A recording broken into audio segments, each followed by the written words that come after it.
Hello, my name is Debbie Reynolds. They call me the Data Diva. Today, I want to talk about data privacy and the recent order against General Motors and Onstar. And this is related to an article several years ago that was written by Kashmir Hill in the New York Times about the data collection that General Motors was doing and what they were doing in terms of selling that data to credit reporting or data brokers who were using that information to jack up rates of people's insurance. So the FTC passed an order saying that GM and OnStar are banned for 5 years for sharing location data and driver data with consumer reporting agencies, including agencies like LexisNexis or any other type of consumer reporting agency. Also, for 20 years, they have to get people's explicit consent, clear disclosure, and about access and deletion and disablement of data that they collect about people. This order is huge because up to this point, there really had not been a legal categorization for data about people that's collected by cars. So this order talks about covered car data, and that would include data that is personally identifiable. Also, in this order, they talk about data of people who are in cars and may not own cars, but because they're in driving in a car, there may be data collected about those people as well.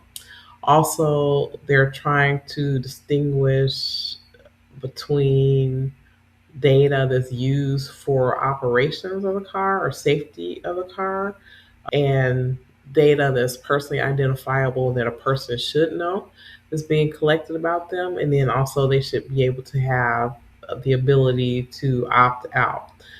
This is a complete change in the way that car makers need to think about data collection. I know that car makers have been having a lot of discussions since that article came out in the New York Times, and so those car makers who have heeded that canary, who, and car makers who heeded that warning with the New York Times article are probably in a better spot than some other car makers in this situation.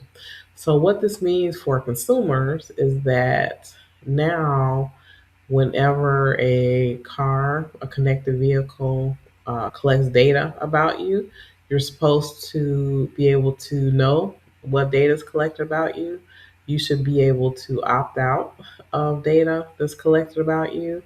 Um, there's a good example that they had given in the order around emergency services. So, for example, if your car uh, data is collected in a way that can help you in an emergency, that's something that car makers can use your data for. It does not. This order does not stop GM or OnStar from collecting data.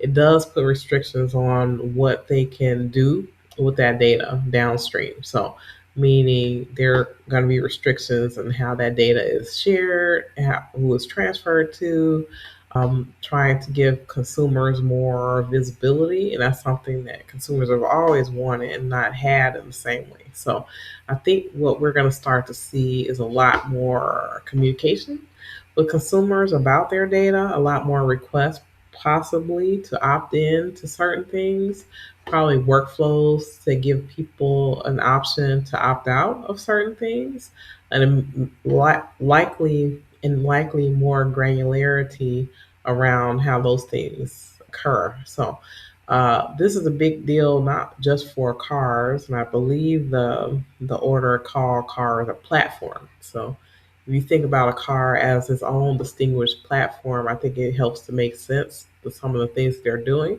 But this is going to have a huge impact, I believe, on Internet of Things, other connected things, even though I think cars are very unique in the IoT category. There are other devices that are being created, especially around things like robotics, where I think these types of rules will also apply in the future. That's it. Thank you.